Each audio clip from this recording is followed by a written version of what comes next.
নমস্কাৰ। অসমৰ মুখ্যমন্ত্ৰী ডাঙৰীয়াক এটা কাটৰ অনুৰোধ, বাকী মন্ত্ৰী সভা সকলোবিলাক সম্প্ৰসাৰণ পৰিৱৰ্তন কৰি থাকক। শিক্ষামন্ত্ৰীজন মাহে মাহে পৰিৱৰ্তন নকৰিব প্লিজ। কিয় নকৰিব জানেনে?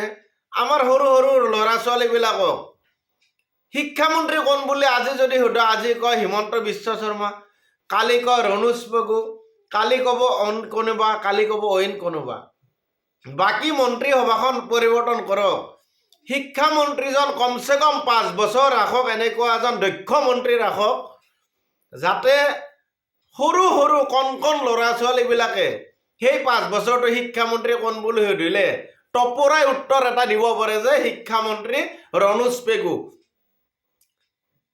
বা অইন কোনোবা এজনে ৰাখক।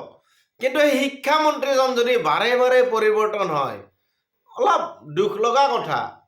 মন্ত্ৰী সভা পৰিৱৰ্তন কৰক, সম্প্ৰসাৰণ কৰক, তাতে ক'ব লগা আমাৰ একো নাই, সকলোখিনি কৰক।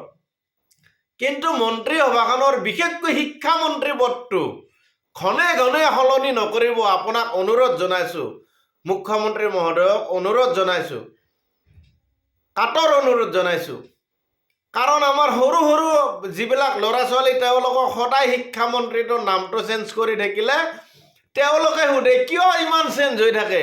কালিতো ৰণোজ পেগু আছিল, পৰহিতো তেখেত বাৰু তেতিয়া শিক্ষামন্ত্ৰী আছিল, হিমন্ত বিশ্ব শৰ্মা আছিল শিক্ষামন্ত্ৰী, এইবাৰ ৰণোজ পেগু, এইবাৰ আকৌ যদি পৰিৱৰ্তন কৰে তেতিয়াহ'লে অলপ বেয়া লগা কথা।